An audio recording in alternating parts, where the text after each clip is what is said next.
आज हम सरल साधारण ब्याज के बारे में पढ़ेंगे। साधारण ब्याज। साधारण ब्याज में दो तीन चीज़ें मेन होती हैं। पहला होता है मूलधन। मूलधन इस तरह से हम कह सकते हैं कि जो आदमी सिंपल साधारण ब्याज पे जो पैसे लेता है, जो पैसे दिए जाते हैं उसको मूलधन बोलते हैं। दूसरा होता है ब्याज की दर।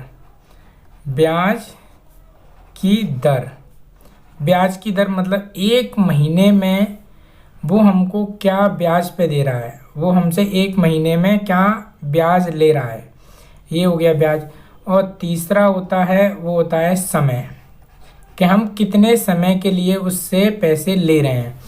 साधारण भाषा में हम ये कह सकते हैं कि मैंने अगर पैसे किसी से लिए और उसने मेरे को बोला कि ये प्रतिशत की ब्याज पे पैसे आपको मिलेंगे और इतने समय के लिए मिलेंगे, तो जो पैसे मैं ले रहा हूँ वो पैसे मेरे को कहलाए जाएंगे मूलधन, और जो उसने ब्याज लगाई है वो ब्याज की दर कहलाई जाएगी, और जितने समय के लिए ले रहा हूँ वो मेरा समय कहलाएगा। तो ब्याज का फॉर्मूला निकालने के लिए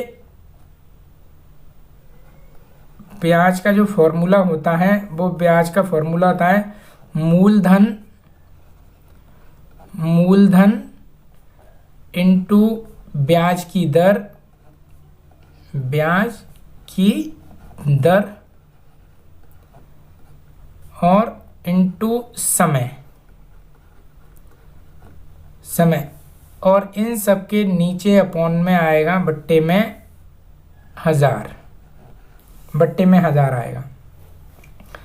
अब एग्जाम्पल मान लेते हैं कि मैंने 5,000 रुपये लिए किसी से उधार, 5,000 रुपये मैंने लिए और मेरे को ब्याज जो लगा रहा है 2 रुपये प्रतिशत की ब्याज लगा रहा है, और मैंने जो पैसे लिए हैं वो मैंने लिए हैं एक महीने के लिए, और मैंने ये रख दिया, समय की जगह समय रख दिया, ब्याज की जगह मैंने ब्याज की दर रख दी, मूलधन मैंने जो लिया वो रख दिया, और इसके नीचे मैं 100।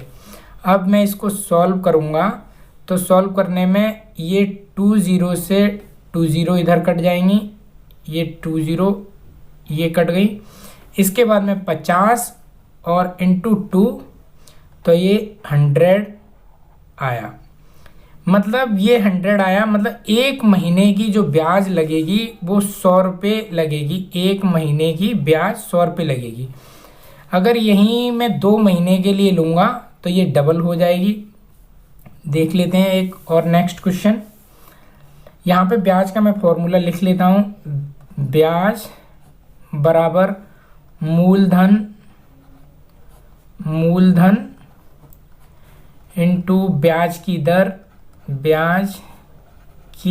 दर और इनटू में आएगा समय और अपॉन में सभी के अपॉन में आएगा समय, सब अपॉन में आएगा 100। अब एक एग्जाम्पल लेते हैं कि मैंने 1,000 रुपये लिए और ब्याज की दर उसने लगाई है 5% की, और समय में ले रहा हूँ 10 महीने के लिए, और यहाँ पे अपॉन में आएगा 100। अब मैं इसको सॉल्व करूँगा तो एक 0 से तो ये 0 कट जाएगा, और ये वाले 0 से ये 0 कट जाएगा।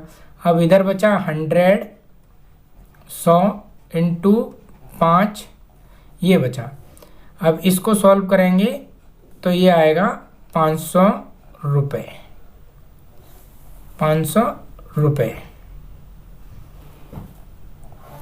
तो ये जो निकला है वो 10 महीने का ब्याज निकला है।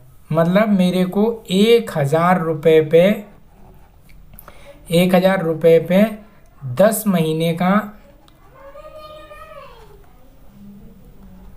10 महीने का जो ब्याज देना पड़ेगा वो देना पड़ेगा मेरे को 500 रुपये।